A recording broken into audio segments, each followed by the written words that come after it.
Yuk belajar bersama Bladas. Jangan lupa like, subscribe, dan share ke media sosial teman-teman. Terima kasih. Assalamualaikum warahmatullahi wabarakatuh. Baiklah teman-teman sekalian, sebelum mengawali pembelajaran ini terlebih dahulu kita berdoa. Rabbi zidni ilma warzuqni fahma. Rabbi shrah li sadri wa yassir li amri wahlul 'uqdatam min lisani. Allahumma shalli Muhammad wa ala. Ya teman-teman, kita akan mempelajari, yaitu kali ini admin akan memberikan soal berdasarkan soal yang keluar ya di tes P3K tahap pertama untuk soal tentang teknis pi ya kalian. Lanjut ke soal nomor 1.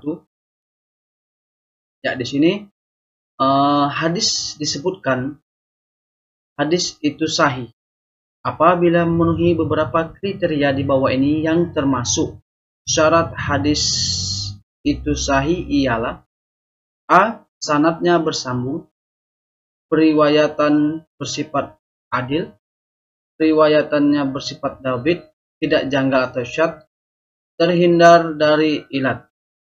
Yang B. Sanadnya bersambung, periwayatnya bersifat adil, periwayatnya bersifat dhabit, tidak janggal atau syadz, ilat. C. Sanadnya bersambung, riwayatnya bersifat adil, periwayatannya bersifat dhabit, hadisnya syadz, terhindar dari ilat. D. Sanadnya bersifat bersambung, periwayatnya bersifat adil, periwayatnya tidak dhabit, tidak janggal atau syadz, terhindar dari ilat.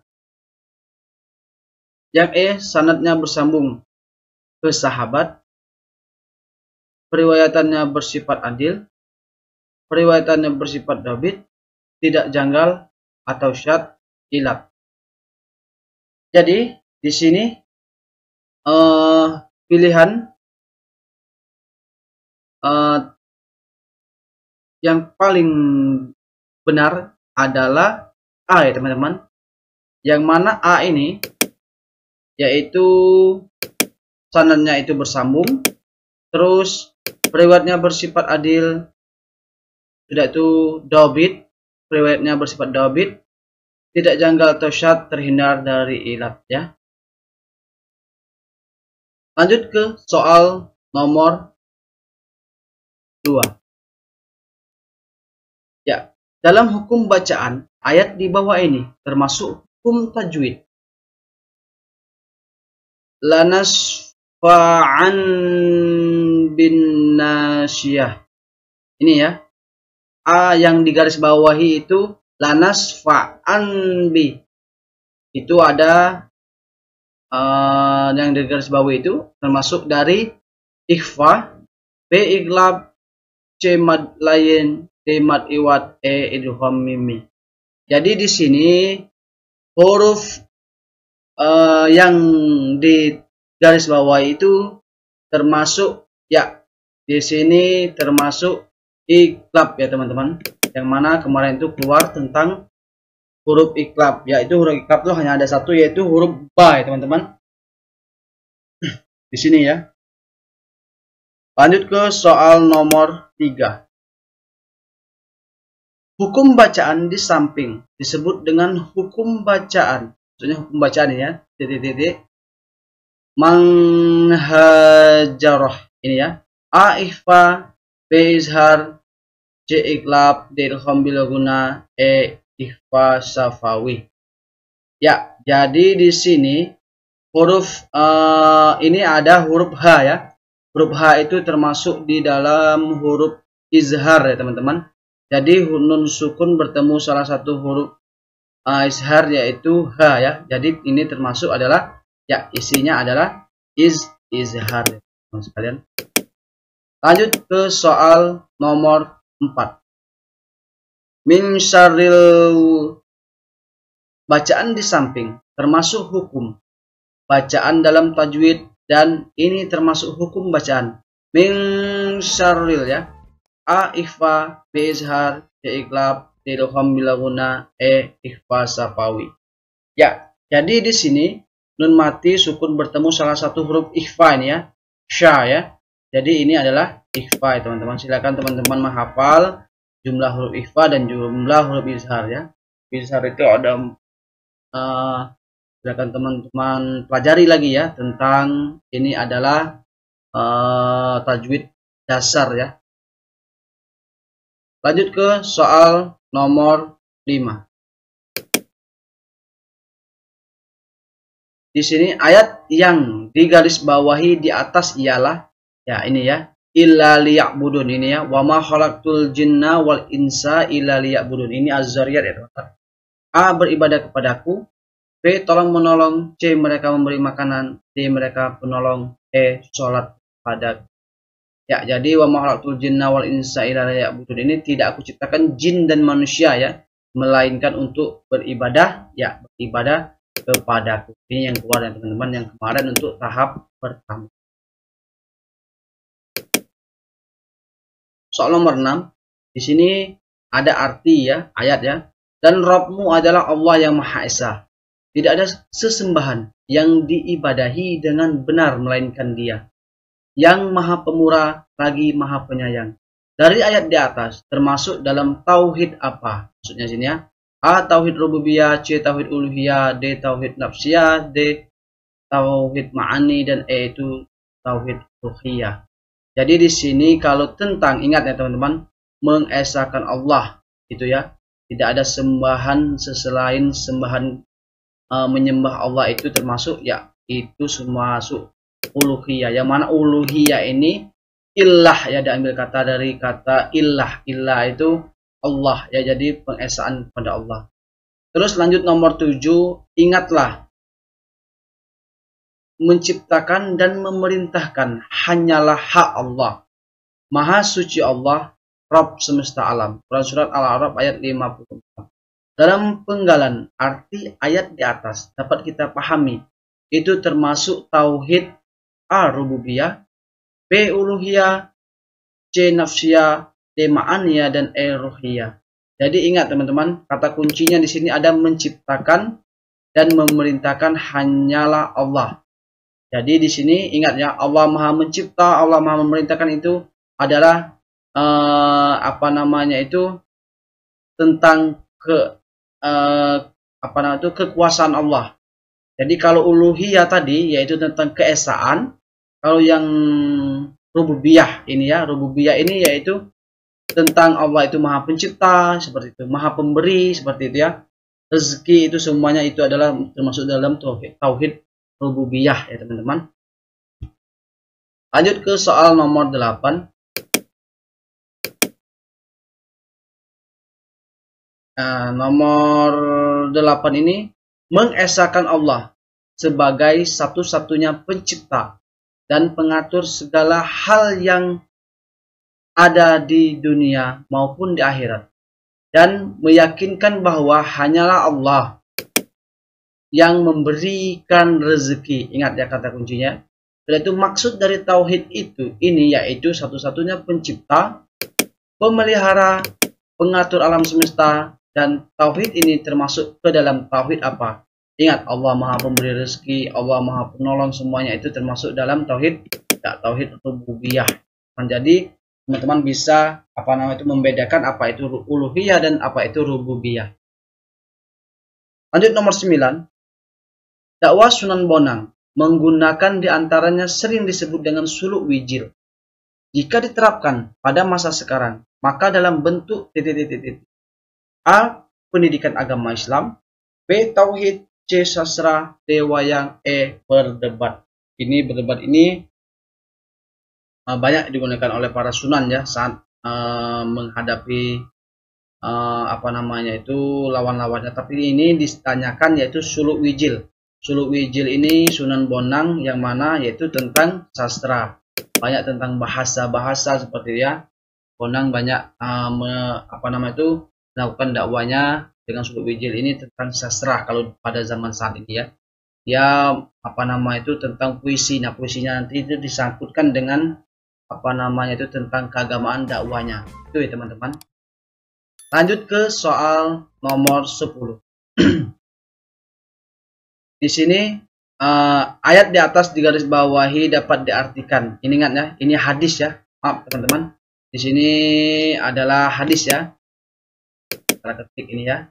Jadi di sini ada hadis, yaitu yang di garis bawah ini ada qatilun dan yaktulu. Ini ya, di sini di garis bawah ini ada ini ya, man qutila lahu qatilu wa huwa bi khairin naziron ini ya, imma anu yak tadiya wa imma an yakulu. Ini adalah yang di garis bawah ini ada kemarin itu admin mendapat, yaitu ada 3 katanya qatila ini hurufnya sama katanya kan. Nah, ini yang di garis bawah ini apa artinya? Jadi ya teman-teman, ayat ini yaitu tentang apa namanya itu, diat dalam berkisos ya, gitu ya, hukumannya ya. Jadi di sini yaitu yang karena dia meminta apa itu arti dari qatila, qatilu, sudah itu ada yaktulu. Yaktulu itu membunuh sama ya. Ini membunuh, jadi artinya adalah ya B teman-teman, membunuh atau terbunuh ya. Jadi ini hukum kisosnya ya teman-teman. Ini yang keluar kemarin, silakan teman-teman buka. Ini masuk semua katanya, 3 ini masuk. Jadi ini yang benar ya katanya ya. Jadi hadis yang keluar itu tentang hadis tentang kisos ini. Lanjut nomor 11. Silakan teman-teman buka dulu yang nomor 10 ini ya. Ini ada hadisnya dan juga ada ayatnya ya teman-teman. Admin menerangkan ini karena soal ini masuk ya. Nomor 11 ini ada, kita sering mendengar aplikasi pada era ini. Dan aplikasi yang ada Al-Quran terjemah dan hadisnya. Dan aplikasi ini bagus untuk digunakan. Di sini aplikasi ini Al-Quran hadis ini dikolaborasikan dalam aplikasi satu ini. Jadi A, kitab 9 imam, B, Al-Quran terjemah, C, hadis viewers, D, maktabah samila, dan E itu Al-Quran elektronik. Jadi di sini teman-teman untuk mengetahui ini, yaitu isian paling pas itu adalah ya maktabah samila.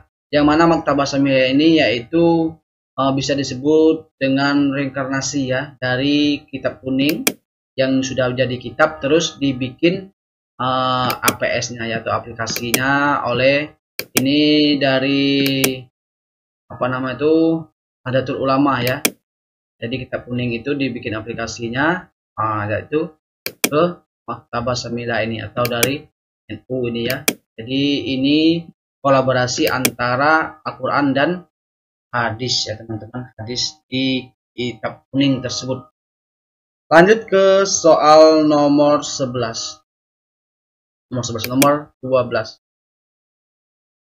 Seorang suami yang menalak istrinya yang masih dalam masa iddah, dan suami ingin merujuk istrinya lagi yang masih dalam masa iddah dan mereka rujuk kembali. Ini disebut dengan talak ya. A, talak mu'allak, B, talak raj'i, C, talak ba'in, D, talak sunni, dan E, talak bid'ai. Ya, jadi di sini teman-teman, seorang laki-laki itu mentalak istrinya yang masih dalam masa iddah. Terus dalam masa iddah itu juga dia mengajak, maksudnya di sini dia menalak istrinya, sudah itu merujuk kembali istrinya masih dalam masa iddah. Jadi di sini dia bisa merujuk kembali saat dalam masa iddah itu disebut dengan talak raj'i ya. Talak raj'i ini apabila dia tidak merujuknya lagi dalam masa iddah, namun dia merujuknya lagi tidak dalam masa iddah lagi ya sang istri, maka dia harus akad ulang ya teman-teman, harus dinikahkan ulang ya. Itu yang dimaksud dengan talak raj'i. Terus nomor 13 di sini ada hadis termasuk dalam ini ya, innamal a'malu binniyat. Ini hadis termasuk dalam qauli Rasul atau fi'liyah, takriyah, ba'diyah, dan sariyah. Jadi di sini masuk dalam qauliyah ya teman-teman. Ini sangat populer sekali ya. Kemarin banyak sekali masuk ini ya. Silakan teman-teman baca apa itu qauliyah, fi'liyah itu ya. Jadi di sini hadis ini keluar. Semua guru-guru yang tes kemarin di tahap 1 semuanya sama ya. Baik itu di Jawa ataupun di Sumatera. Dan di kemarin itu ada yang komen di YouTube admin ya. Di Kalimantan seperti itu juga. Kalimantan Utara ya. Itu masuk seperti itu katanya. Jadi insya Allah teman-teman sekalian untuk tahap kedua ini soalnya akan sama ya. Lanjut ke soal nomor 14. Sunan Kalijaga dalam sejarahnya pernah berdialog dengan raja dalam menyebarkan agama Islam. Pada saat itu, dengan cara berdebat, maka Sunan Kalijaga telah melakukan dakwah dengan cara A. Mujadalah allati hiya ahsan, B. Mujadalah bil qalam, C. dakwah bil hal, D. dakwah bil lisan, E. dakwah fardiyah. Jadi di sini ya teman-teman sekalian, kalau di sini kan yang ditanya itu berdebat atau mendebatnya, setelah itu berdialog ya. Jadi ini termasuk di ya mujadalah yang positif ya. Berdebat yang positif itu mujadalah allati hiya ahsan. Jadi memberikan hikmah seperti itu ya. Nah, dengan cara berdebat seperti itu. Kalau bil kolam itu berdebat dengan tulisan ya teman-teman. Kalau yang dakwah bil hal itu kemarin itu silakan teman-teman buka, karena ini tidak masuk katanya ya. Jadi yang masuk ini tentang berdebat. Terus nomor 15, dalam penyebaran agama Islam di Pulau Jawa. Pada saat itu Sunan Gresik mendirikan pesantren dan dia disebut orang yang pertama kali dalam pembangunan pesantren. Dalam hal ini termasuk dakwah dalam A. pendidikan, B. toleransi, C. agama, D. kesenian, E. suluk.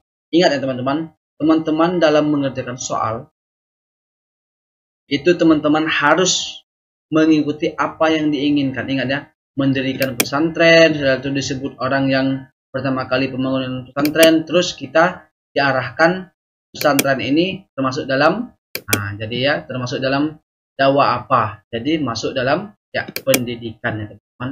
Jadi ini semua masuk ya teman-teman sekalian, dan juga nanti ada banyak sekali ya kalau tentang Sunan ini ya, masuk ke Pulau Jawa itu dengan apa namanya itu mengadopsi kesenian Hindu, Buddha seperti itu, namun diisi dengan apa namanya itu dakwah-dakwah Islamiyah atau pengenalan Islam pada saat Hindu Buddha tersebut. Itu banyak dilakukan oleh Sunan Kalijaga ya. Sunan Kalijaga ini banyak melakukan kesenian seperti itu. Nanti kesenian itu dimasukkan ke dalam tembang-tembang yang apa nama itu tembang-tembang yang Islami. Setelah itu nanti kan ada lagu Bambu Ati seperti itu, tembang banyak sekali ya Sunan-Sunan itu ya mengeluarkan salah satunya yaitu ada Suluk Wijil yang tadi ya dikeluarkan Sunan Bonang. Jadi walaupun dalam bentuk puisi pada saat itu kan yang dinamakan puisi, namun dia isi dengan keagamaan untuk apa nama itu menarik atau minat orang terdahulu itu kan, karena tidak ingin membuang langsung kebudayaan itu, namun dia rubah saja isinya. Jadi itu ya teman-teman sekalian, untuk pembelajaran kali ini hanya 15 soal dulu admin berikan. Jika teman-teman suka pembahasan ini, silakan klik subscribe, like, dan share ke teman-teman yang lain. Semoga pembelajaran ini bermanfaat. Lebih dan kurang saya mohon maaf. Wassalamualaikum warahmatullahi wabarakatuh.